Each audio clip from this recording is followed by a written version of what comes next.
Yo, guys, the name's DynamiteTheOne from the Duelist of Awesome channel. Today we're going to be going over the Red Dragon Archfiend deck profile, and I hope y'all enjoy what I got in store for y'all. So for the main engine of the deck, the Lifeblood, Soul Resonator. Soul Resonator is a Fiend Tuner effect monster that is a level 3, and you can special summon a monster from your deck while you normal summon Soul Resonator. Now, the monster that I personally like going for to special summon is a monster called Bone Archfiend. Bone Archfiend has a special unique ability to where you can change the level of any monster on the field up by 1 or down by 1. Now, I personally like upgrading my Soul Resonators level up by 1 more to make them a level 4, because that's a way how I instantly synchro into a monster called Scar Red Dragon Archfiend. Scar Red Dragon Archfiend, when he's on the field, his name becomes Red Dragon Archfiend, which is very beneficial for you while playing this deck. Next to the next Resonators, we got ourselves the Vision Resonators. Now, the Vision Resonators, once when they are sent to the graveyard, you get to search through your deck for any trap or spell card that mentions anything about Red Dragon Archfiends. Now, you can also special summon these guys from your hand if you have a level 5 or higher Dark Synchro monster on the field. Next up, we have the Crimson Resonators. The Crimson Resonator is a unique type of Resonator that if you have no monsters on the field, you can special summon the Crimson Resonator on the field, and you can still make a normal summon. Now, there's a unique special ability that Crimson Resonator has. If you have a level 5 or higher Dark Synchro monster on the field, they have a unique ability to where they can special summon 2 Resonators from the hand or deck, except for the Crimson Resonator. It cannot special summon itself, but it can special summon any other Resonator. So you can keep on climbing up to get to higher synchro monsters. Next up, we have the Synchron Resonator. Now, I personally only do 2. Some people, they normally do 1. Others, they normally do 3. I only do 2.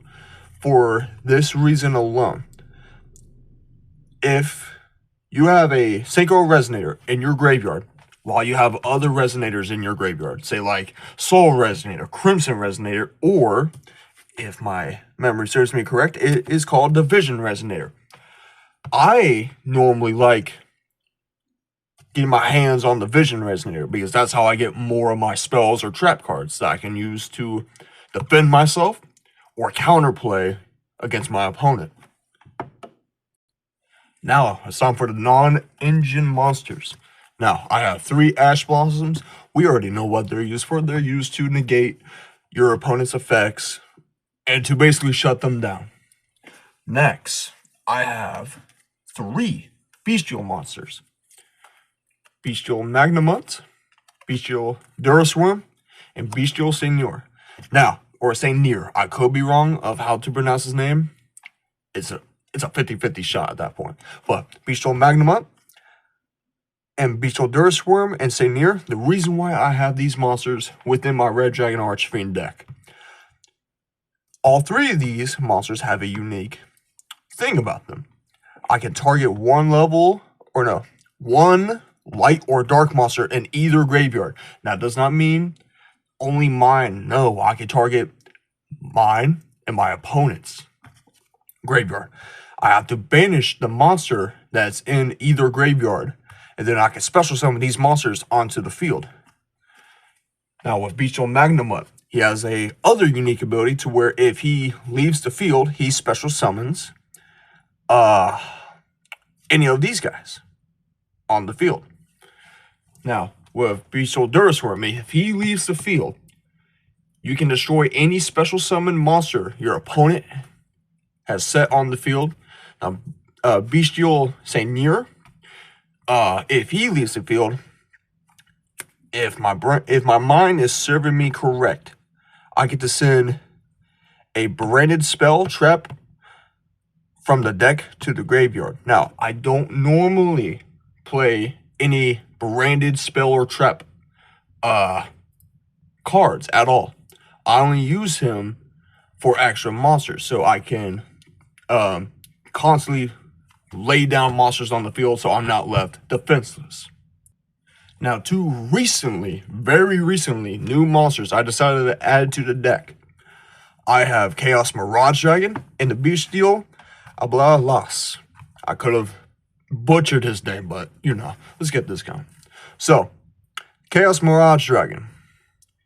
He is a Worm Tuner effect monster.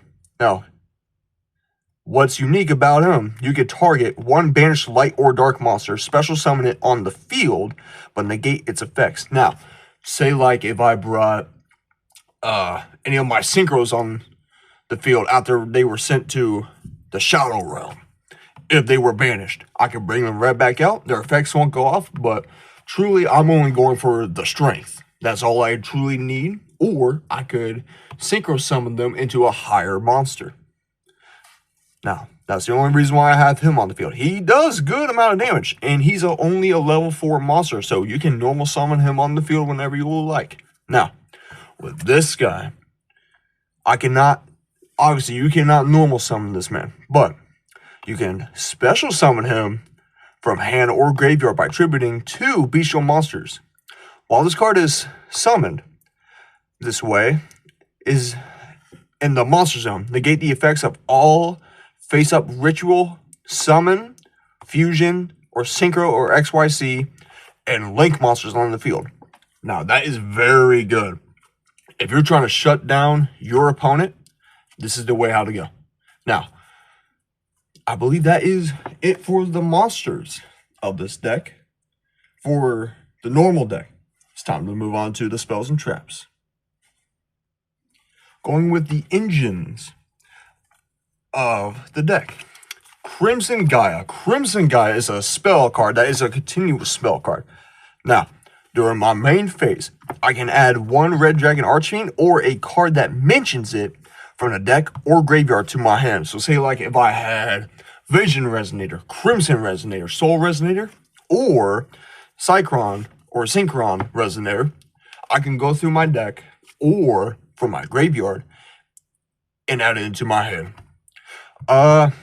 And if Red Dragon Archfiend is on the field, now there are plenty of Red Dragon Archfiends in my deck that don't have the same name, but once when they're on the field, their name changes to Red Dragon Archfiend. The 3 that their name changes to are, not that one, my apologies. Scarlet Red Dragon Archfiend and Scar Red Dragon Archfiend. While these 2 are on the field, their name changes to Red Dragon Archfiend, to this guy right here. Now, once when Red Dragon Archfiend is on the field, or any of these 2 are on the field, their name changes to Red Dragon Archfiend. But once when they attack, while you have Crimson Gaia on the field, all your opponent's monsters turn into face down defense position. Now, that is very, very good. That's a way how to shut them down so they can't negate your attack or have a effect that will pop off. So that's a good way to shut them down and basically give them hell. Next cards on the list is called Resonator Call. Resonator Call, what it basically does is I add 1 Resonator monster from the deck to my hand. So this is a quick way to search for a Resonator that you probably do not have in your hand and you desperately need one. I would personally go for Vision Resonator or Soul Resonator. Now, if I'm going for Soul Resonator, that means I do not have monsters that can truly defend me at the moment. So I will go for Vision Resonator, set him on the field, then activate his ability to where I search through my deck, and I would personally go for Bone Archfiend, set him on the field, activate his ability, change my my soul res. Oh, I am so sorry. Change my soul resonator's level to level 4 so I can synchro summon into a stronger monster. But if I already have soul resonator in my hand, and if I want to go for a vision resonator, I'll have him in my hand while I have soul resonator and bone archfiend on the field to synchro summon into a red dragon archfiend. Now, if I have vision resonator in my hand, I can special summon him onto the field because it states that if you have a level 5 or higher dark synchro monster on the field, you get to special summon vision resonator for free. So that's the reason why I will go for those two. But I would, and this is my opinion, I will keep 3 of these in your deck. I've seen people do 2, which it's fine and all, but never do 1. Because if you want to constantly be able to have an answer to your opponent's effects or to their answers, this is the way to go. Now, next up, Absolute Power Force. I personally only play 2 of these. Now, I could play 3. I could play 1. But I personally only do 2. Now, the reason why Absolute Power Force is a must-need for your deck is because if you play Crimson Guile on the field with any Red Dragon Archfiend on the field, you can activate these abilities. 1, it gains 1,000 attack points. And the second one, your opponent cannot activate cards or effects during the activation of this. And if it attacks a defense position monster, it inflicts piercing damage to your opponent, not to your monster. Like, it will get rid of the monster, but it also does piercing damage to your opponent's life points. Also, any battle damage your opponent takes from the battle is doubled. Absolutely. You need this card. This card is one of the best cards that you could have to absolutely just rip and tear through your opponent. Next up are the trap cards for the Red Dragon Archfiend deck. Right here, I have 3 Fiendish Chain. What these trap cards do, they basically shut down a effect monster. Has to be an effect, not a normal monster. Has to be an effect monster. It negates the effects of that face-up monster. And while it's on the field, also, that face-up monster cannot attack. And when it's destroyed, destroy this card. So basically, you shut down that monster. You shut down your opponent's monster, they can't do nothing. Their effects cannot go off, and they cannot attack you. So that is one a very good trap card, in my opinion. Next up are the Fiendish Golem. So the Fiendish Golem, when this card activates, you target 1 monster on the field with 2,000 or more attack points. Banish it until the end of the phase of the next turn. Then if you activate this card while you control a Red Dragon Archfiend or a synchro monster that mentions it, you can set 1 of the Fiendish Chain right into your spell and trap zone. Now, you can't instantly pop this off right away. You got to wait for the next turn, because you cannot activate this while you set this on the field. You can't do it on that same turn. But it is a very good way, so you have an answer for the next turn for your opponent. Next up, we have Red Zone. I play 3 Red Zone. I know people can play 2 Red Zone, but I personally love playing 3. Excuse me. Now, when you have 3 Red Zones, the ability of Red Zone, when your opponent activates a card or effect while you control a Red Dragon Archfiend or a synchro monster that mentions it. Now, it has to mention or be a Red Dragon Archfiend. You can flip this up, and you do not need to activate the spell right away. You can wait, you can hold off, but you can let them know, hey, I got this. Don't mess with me, or I will mess you up. Now, the only way how you can do this is with a Red Dragon Archfiend, like I said before. But let's move on to what it can do. You can target 1 card on the field and destroy it. Now the next one, you can target one of your banished Dark Dragon Synchro monsters. So say like if they banish my Red Dragon Archfiend, or one of the Red Dragon Archfiends I have, I can go through the Shadow Realm and bring that monster back on the field. And this is a continuous spell, so you can continuously do this over and over and over and over again. But you can only do it if you have a Red Dragon Archfiend or a dragon that mentions Red Dragon Archfiend. Next up, to the non-engine spell cards. I have Monster Reborn and Regeki. A beautiful, beautiful looking Regeki. I was so happy when I got this card. It is a beautiful looking card with Slifer the Sky Dragon. But, so with these cards, I personally just put these in as a last resort, kind of. Regeki is definitely a last resort. If I'm left wide open and my opponent has tons of monsters on the field, I just send down Regeki, a clear whiteboard, and we're starting from scratch at that point. Now with Monster Reborn, obviously we know what that does. I search through either graveyard and I get to special summon it on my side of the field and I can cause hell. Next up on the list, for the extra deck, we're now moving to the extra deck. I have 2 Red Rising Dragons. Now, Red Rising Dragon is a Dragon Synchro Effect monster. It is a dark attribute.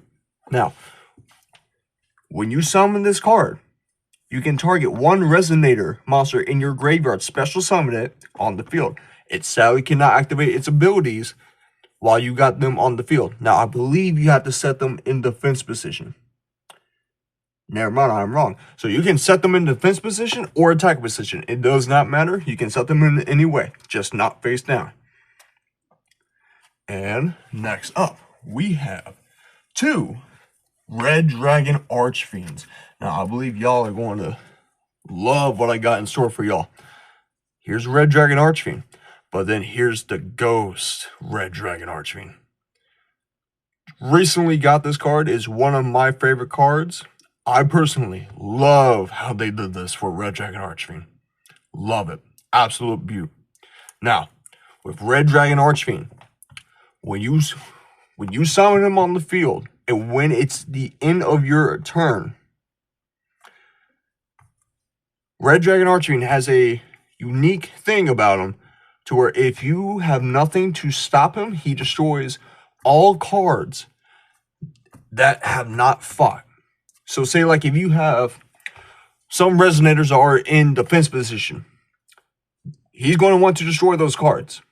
Because if they did not contribute on fighting, he's going to want to destroy those cards. Now, the way how you can negate that is Soul Resonator. Soul Resonator has a Omni negate against Red Dragon Archfiend. So, if he tries to destroy any of your cards, use Soul Resonator. You will have to banish him. But that is the way how to stop him from destroying your own cards. Also, he has a unique thing about him as well when he's attacking your opponent's defense position monsters. He can destroy all of your opponent's defense position monsters without taking any damage. So that's a free win. If you set your opponent's monsters in defense position, you can basically send them all to the graveyard. And that's one hell of a way to go. Next up, we have Scar Red Dragon Archfiend. We have Hot Red Dragon Archfiend. Next, Hot Red Dragon Archfiend Abyss. And Tyrant Red Dragon Archfiend. Now, these dragons, they have unique special abilities to them that make them so much different, but so much alike. They do incredible damage.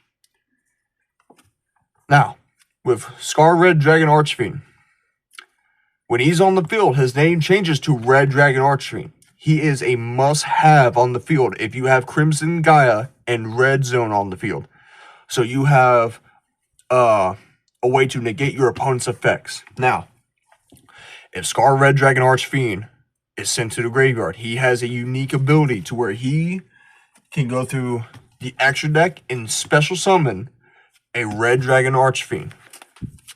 on the field as a replacement. Say like this is his overpowered form. You destroy that, then he's back to normal. Let's just think of it like that. Now, with Hot Red Dragon Archfiend Abyss, he has a built-in Omnigate. You can do it only one time per round, which is a very, very good way to control your opponent. And with Hot Red Dragon Archfiend Bane, Hot Red Dragon Archfiend Bane, you can tribute a monster, then target a Red Dragon Archfiend monster in your graveyard and special summon it on the field. And when this card inflicts battle damage to your opponent, you can special summon 2 tuners with the same level from the deck or from your graveyard in defense position. Have to be in defense position. Now, with Tyrant Red Dragon Archfiend,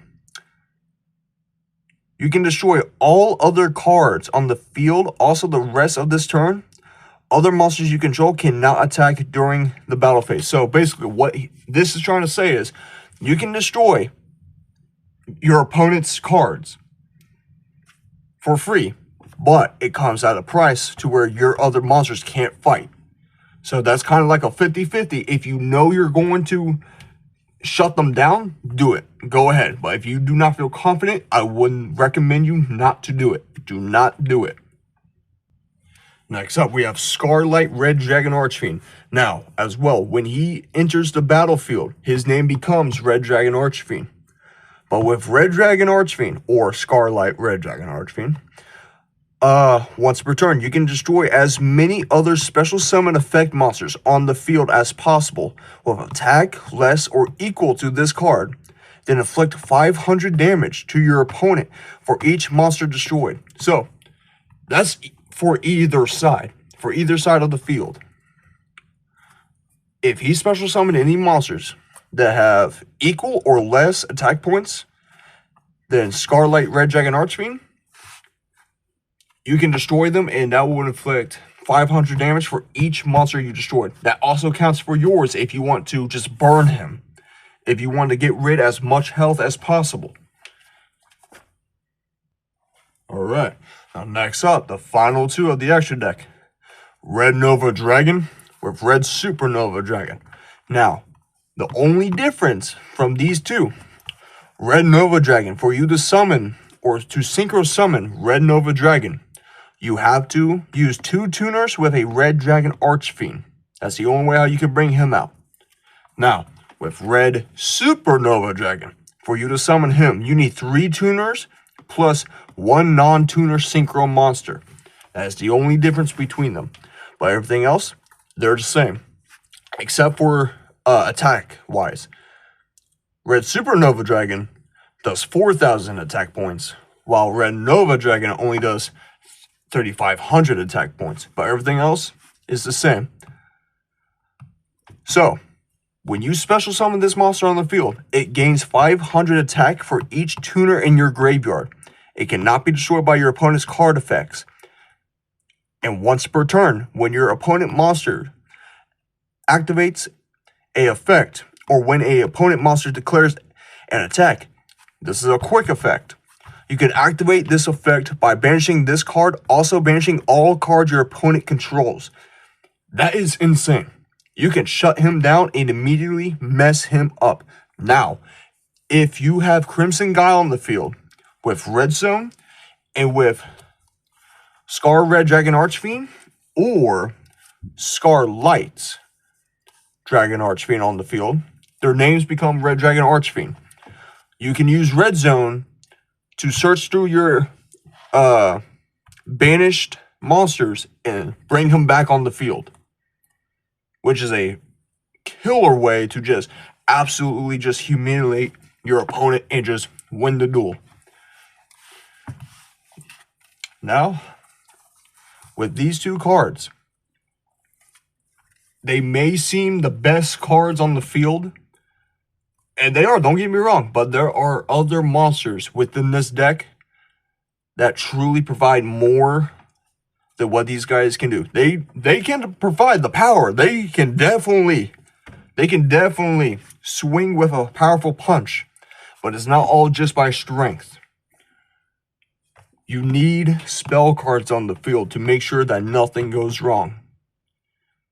But besides that, these cards are badass, I'm not gonna lie. These cards, they can handle themselves pretty well. Alrighty guys, so that's it for the Red Dragon Archfiend deck profile. I hope y'all learned very well through this deck, and I hope y'all have a blessed day. And this is DynamiteTheOne on Duelist of Awesomeness channel. And I hope y'all have a great day.